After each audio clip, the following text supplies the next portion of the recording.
India നിയമനങ്ങൾ ഭാഗം 2.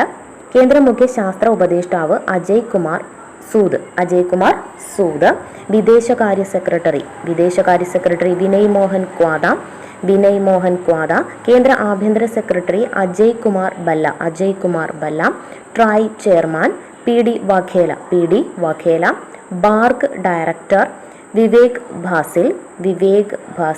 ISRO chairman S Somanath. VSSC director S Unnikrishnan Nair. CBI director Praveen Sood. കേന്ദ്ര vigilance commissioner Praveen Kumar Srivastava. IB director Tapan ദേഗ.